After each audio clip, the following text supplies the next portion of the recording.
शुक्रवार की सुबह बड़ी ही ज़ोरदार थी। मतलब कि इतना काम कि क्या ही बताऊँ। सुबह उठते ही सबसे पहले मैंने कपड़े फ़ोल्ड कर लिए, क्योंकि कल रात को मैंने ना ढेर सारे कपड़े अपने कमरे में फैला रखे थे, जो मुझे ज़रूरी थे, जिनको सुखाना ज़रूरी था। पता नहीं है, मुझे तो पता नहीं था कि कल धूप निकलने वाली है, लेकिन आज धूप बहुत अच्छी निकली थी। फिर मैंने शीशे से पर्दा हटाया, चूँकि मैं रोज़ रात को लगाती हूँ।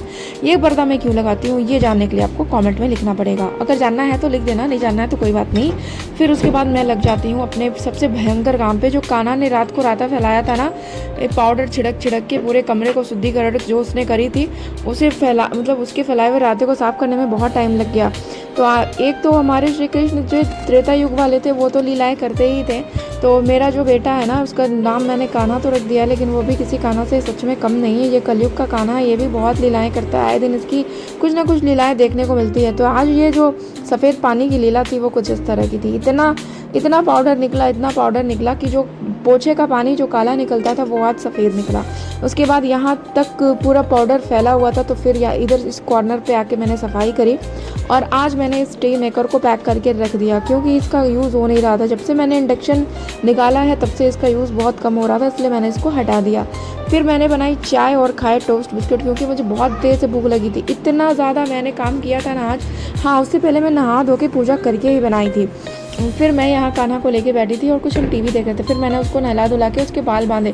तो इस तरह के बाल बांधना मुझे बहुत अच्छा लगता है, और ये सेकेंड टाइम मैंने इसका बांधा था। एक बार जब इसके बाल छोटे थे तब किया था, और आज थोड़े से बड़े हो गए थे तब किया था। फिर हम जाते हैं छत पर। मैंने टीवी बंद कर दी थी, तो टीवी बंद होने के बाद कान्हा ना मेरे साथ साथ ही रहता है। या तो मेरे साथ रहेगा, या तो दादी के साथ रहेगा, या तो मतलब किसी न किसी के साथ में ही रहेगा। उसे अकेले अकेले वो बहुत कम खेलता है। उसके बाद हम छत पे पहुँचे, और आज इतनी कड़क धूप थी कि क्या ही बताऊँ। इतनी कड़क धूप में मेरे सारे कपड़े जो है सूख गए थे, और कड़क धूप होने के बाद भी मैं छत पे अपने बेटे के साथ एकदम फुल ऑन मस्ती में थी। मैंने पहले तो आज धूप हुआ था, इसलिए मैंने ढेर सारे कपड़े धो दिए, और फिर उसके बाद ये बेड रनर जो कि 4 दिन से सूखा नहीं था, उसको भी मैंने लाकर धूप में डाल दिया। धूप देख के ही आपको समझ में आ रहा होगा कि क्या कड़क धूप है। फिर इतनी तेज़ धूप होने के बाद भी मैं और मेरे बेटे कहाँ मानने वाले हैं। थोड़ा सा डांस कर ही लिया। जब खुश होते हैं ना, तो ऐसे ही थोड़ा सा मैं उसको लेके इधर उधर नाच लेती हूँ। क्या कर सकते हैं, इसके अलावा कुछ कर भी तो नहीं सकते। फिर मैंने आपको दिखाया ये सुंदर सा व्यू, और उसके साथ ये प्यारे प्यारे आम, जिन्हें देख के अब लालच तो लग ही रही है, क्योंकि ये बहुत बड़े बड़े हो गए हैं, और इनको देख के इतनी लालच लग रही है, लेकिन पता नहीं है मुझे खाने को मिलेंगे भी या नहीं। फिर उसके बाद कान्हा नीचे आने को तैयार नहीं था। फिर उसको मैंने लालच दिया, परफ्यूम की बोतल लिया, तब जाके नीचे आया, और नीचे आते ही अपनी दादी को परफ्यूम लगाने लगा। फिर किचन की में जब मैं पहुंची, तो यहाँ विंडो से बहुत सुंदर फ्लावर दिख रहे थे, जिसे मैंने कैप्चर कर लिया। और उसके बाद यहाँ सासू माता ने दूध गर्म कर दिए थे, दाल भिगा दिए थे। भीगे हुए दाल रहते हैं ना, तो 2-3 सीटी में फटाक से हो जाते हैं। फिर बर्तन भी थे बहुत सारे धुलने के लिए। यहाँ पे दाल चावल भी बनाने थे, तो दाल चावल मैंने रख दिए। उसके बाद मैंने काटे आलू और भाजा नहीं, आलू का भाजा। तो आलू भाजा जब भी मैं बनाती हूँ ना, तो मैं दाल को फ्राई कर देती हूँ, क्योंकि बहुत सूखा सूखा सा लगता है। और मुझे ना फ्राई दाल के साथ सब्ज़ी नहीं मिले तो भी चलता है, लेकिन फिर भी मुझे सब्ज़ी बनानी पड़ी, क्योंकि मैं अकेले थोड़ी हूँ खाने के लिए, और भी लोग तो हैं घर में, सबको थोड़ी दाल चावल पसंद आएगा, है ना। उसके बाद मैंने यहाँ पे कट चॉप कर लिए प्याज, टमाटर और मिर्चा, क्योंकि धनिया मिल नहीं रहा है, तो इन तीनों चीज़ों से ही काम चलाना पड़ेगा। उसके बाद मैंने अपने चाकुओं को हिला के रख दिया। फिर यहाँ पे आलू भाजा हो गए थे, तो मैंने इसी कढ़ाई में दाल को भी फ्राई कर दिया।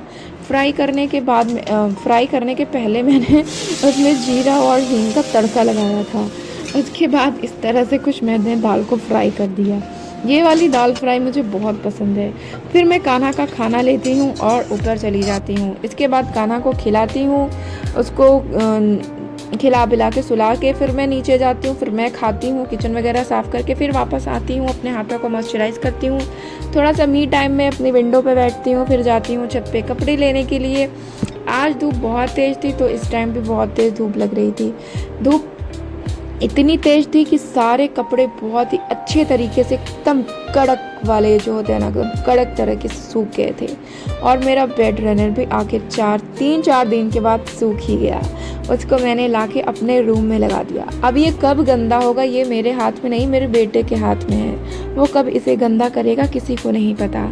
उसके बाद शाम के टाइम में पति देव बोलते हैं मैगी खानी है, मैंने बोला लेकर आओ, घर में मैगी नहीं है। फिर वो मैगी लेकर आते हैं। तो मैं ना जस्ट नीचे से ऊपर ही आई थी चाय वगैरह बना के, तो मैंने बोला कि चलो फिर यहीं बना देते हैं, नीचे नहीं जाऊँगी अब। तो मैंने रूम में ही जैसे ही मैगी बना के हम लोग मतलब खा चुके थे, तब तक हमारे घर कोई मेहमान आ गए। मेहमान नहीं थे, वो हमारी बुआ के लड़के थे जो पास में ही रहते हैं। तो उनसे गॉसिप करते करते इतना टाइम बीत गया कि पता ही नहीं चला, और 9 बजने को आ गए। 9 बजे तो मैं सोची मैं 9 बजे मैं डिनर बनाऊंगी तो इस लड़के को बनाते खाते पीते फिर 11 बज गए, और कुछ नहीं। Thank you for watching, see you for next video, like share subscribe.